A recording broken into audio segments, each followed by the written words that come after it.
Breaking news, taarifa ambazo zimetufikia tukiwa hapa katika dimba la Benjamin Mkapa jijini Dar es Salaam. Tumeona mashabiki wa klabu ya Young Africans wakiwa na furaha baada ya kupata ushindi ambao unawapeleka hatua ya makundi katika michuano ya CAF Champions League. Mimi naitwa Yusuf Katalambula, the voice of miracles. Asante kwa wote ambao tayari mmesha subscribe na mnayapata yale mengi ya kimichezo, hasa katika kile ambacho kinaendelea kwa hivi sasa, ikiwa na maana kumjua kocha wa klabu ya Young Africans ni nani, ametokea wapi, ana mafanikio gani, anacheza soka la aina gani, ataendana na wachezaji waliokuwepo katika klabu ya Young Africans, anatua lini, kazi anaanza lini, je ataifanikisha Young Africans kufika hatua ya ahadi? Basi hapa nipo na majibu. Awali nilikutaarifu ya kwamba Melud Hamdi anaweza kuja kuwa kocha wa klabu ya Young Africans. Young Africans walikuwa hapo tayari kumrudisha Melud Hamdi, lakini Melud Hamdi yeye alisema kwenye mkataba wake kwamba ili arudi katika klabu ya Young Africans inabidi pia arudi Amolin, yule ambaye alikuwa technical director ambaye alipitaka KMC, alipita Azam, yule Msomali Amolin alikuwa anataka yeye arudi waweze kufanya kazi wote. Lakini Young Africans walifuatilia hili jambo, lakini kukawa na changamoto kumrudisha Morin, kumrudisha ilikuwa ni changamoto, kwa hiyo wakashindwana. Taarifa zinaeleza kwamba hivi sasa wamefikia hatua za mwisho na muda wote atakuwepo katika jiji la Dar es Salaam aliyekuwa kocha wa Angola. Yeye ndiye ambaye atakuja kuwa kocha wa Young Africans. Sasa nisikilize kwa makini hapa, nikupe profile yake alafu uone kwa namna gani anaweza kaifusha klabu ya Young Africans. Lakini kubwa zaidi, subscribe Off Pitch TV. Mimi ni Yusuf Katalambula. Jina lake kamili anaitwa Pedro Valdemaras Corres Goncalves. Amezaliwa Februari 7 mwaka 1976 katika taifa la Ureno. Alianza karia yake ya ukocha katika timu ya Angola kati ya mwaka 2019 mpaka mwaka 2025 alikuwa hapo Angola. Lakini kiujumla tu, sasa moja kwa moja tusikilize profile yake huyo kocha tangu alivyoanza soka akiwa kama coach mpaka hivi sasa. Unaweza ukasema wewe kwa namna gani yeye anaweza kaivusha klabu ya Young Africans. Msimu wa mwaka 1996 mpaka 97 alikuwa kocha msaidizi katika klabu ya Amora, na baadaye msimu uliofuata kwa maana 2017 mpaka 2020 akawa kocha msaidizi wa klabu ya Cova da Piedade. Alikuwa huko, alidumu hapo kwa kipindi hiko mpaka alipofika mwaka 2020-2021 akawa scout wa Sporting CP, na baadaye mwaka uliofuata akaajiliwa, akatoka kwenye scout akaenda kuwa academy, yani academic wa Sporting CP.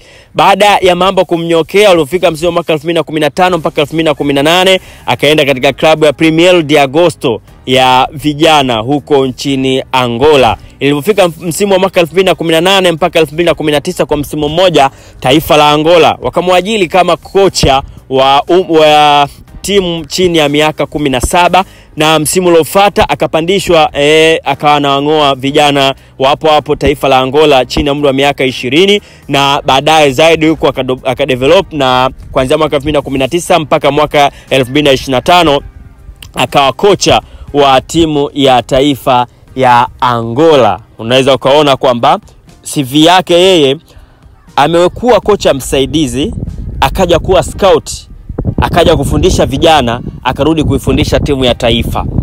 Bado hapa unaweza ukaona kwamba hana experience ya kufundisha vilabu. Vile ambavyo Young Africans walikwepa mtego wa kumchukua kocha wa Madagascar kwa maana Lamuedi la Kotolabel, walishindwa kumchukua kutokana na kutoridhishwa na CV yake. Alifundisha tu taifa hilo tu moja la Madagascar, hakuwahi kufundisha klabu wala hakuwahi kufundisha kitu chochote, kiasi cha kwamba Young Africans wakaona kwamba wanabahatisha hivi. Lakini wamerudi tena kwa huyu ambaye na yeye amefundisha Angola tu, timu ya taifa ya Angola.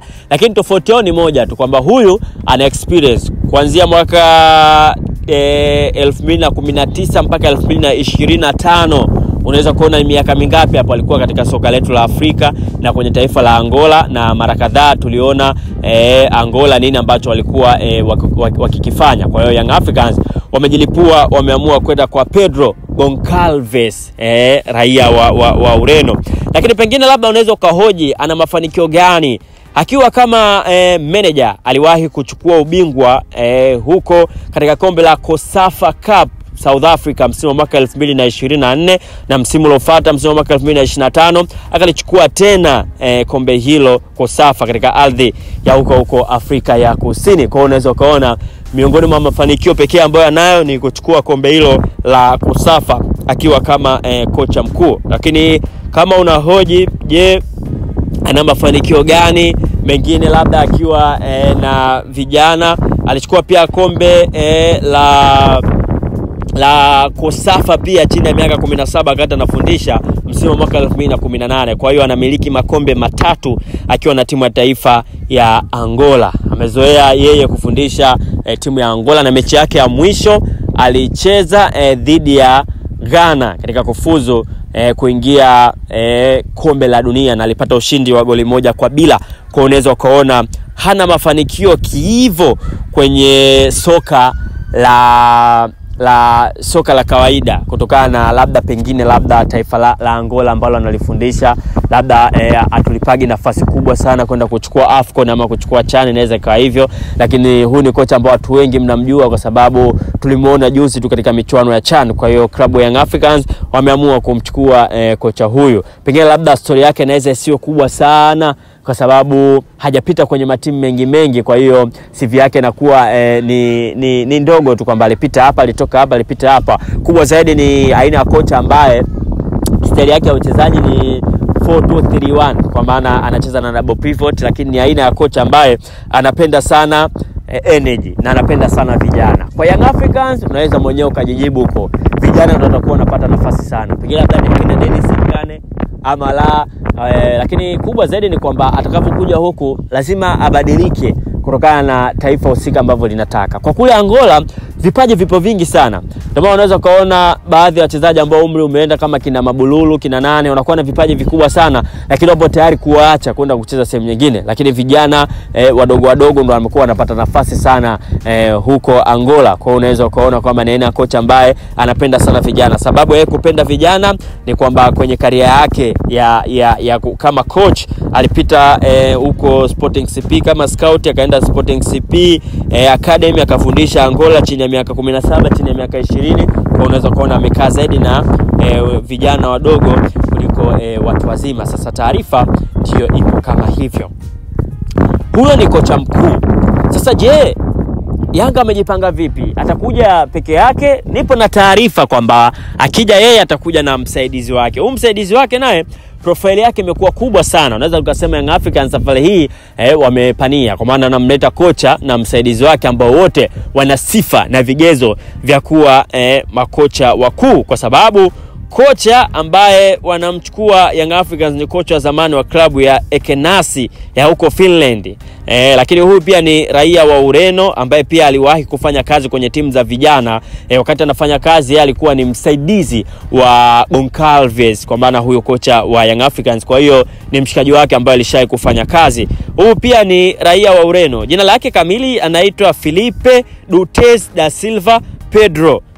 Huyu anakuja kuwa msaidizi wa Goncalves. Kumbuke kuwa waliwahi kuwa pia pamoja kwenye timu ya taifa ya Angola. Kwa unaweza ukaona kwamba waliwahi pia kufanya kazi wote wakiwa timu ya taifa ya Angola. Sasa huyu CV yake po tofauti kidogo. CV yake imeshiba. Kushiba kwake ni yeye baada ya kupita timu nyingi sana. Sasa nipe macho na masikio unisikilize, nikujuze CV yake. Karia yake kama kocha alianza mwaka 2009 akiwa kocha msaidizi namba 3 chini ya Sporting, katika klabu ya Sporting CP chini ya umri wa miaka 15, na msimu uliofuata akapandishwa akaenda kufundisha Sporting CP chini ya umri wa miaka 19. Msimu uliofuata akashushwa akaenda kufundisha Sporting CP chini ya umri wa miaka 17, na baadaye mlipofika msimu wa mwaka 2010-2011 akajiona kwamba tayari ameiva, akaenda katika klabu ya Sinteresi chini ya umri wa miaka 19, akawa kocha mkuu, baadaye kuwa kocha msaidizi kwa muda mrefu.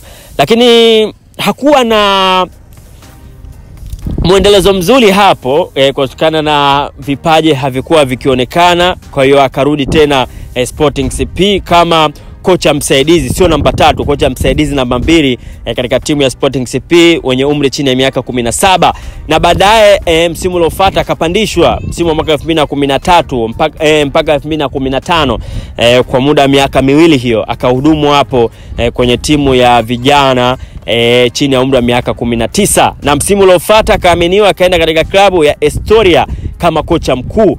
Alikaa hapo kuanzia msimu wa mwaka 2015 mpaka 2018 alikuwa kocha mkuu, baadaye akarudi kuwa kocha msaidizi, baadaye tena akarudishwa tena kuwa kocha mkuu. Kwa hiyo hao ndo maisha ambayo yeye alikuwa akiishi. Lakini ulipofika msimu wa mwaka 2018 alisajiliwa katika klabu ya Mafra ya huko nchini Ureno akiwa kama kocha msaidizi, na msimu uliofuata akaenda katika klabu ya Casapia akiwa kocha mkuu. Baadaye akarudishwa tena Mafra, lakini safari hii alirudi kama kocha mkuu. Hapo mwanzo alikuwa kocha msaidizi. Msimu wa mwaka 2020 mpaka 2021, kwa maana kwa msimu mmoja, Sporting CP ya Ureno wakamchukua akawa anaifundisha vijana chini ya umri wa miaka 23, na baadaye akaajiliwa katika klabu ya Sporting Uritha ya huko nchini Ureno akiwa kama kocha mkuu. Alidumu hapo kwa msimu mmoja tu, na msimu uliofuata akaenda katika klabu ya Ekenasi Eifi akiwa kocha mkuu. Msimu uliofuata wa mwaka 2023-2024 akawa kocha msaidizi wa TJ Jimini Tiger chini ya kocha mkuu Genueri Youth, na alidumu hapo kwa msimu mmoja tu, na msimu uliofuata ndo mpaka hivi sasa amerudi katika klabu ya Kenasi ambayo yupo hapo sasa anahudumu kama kocha mkuu.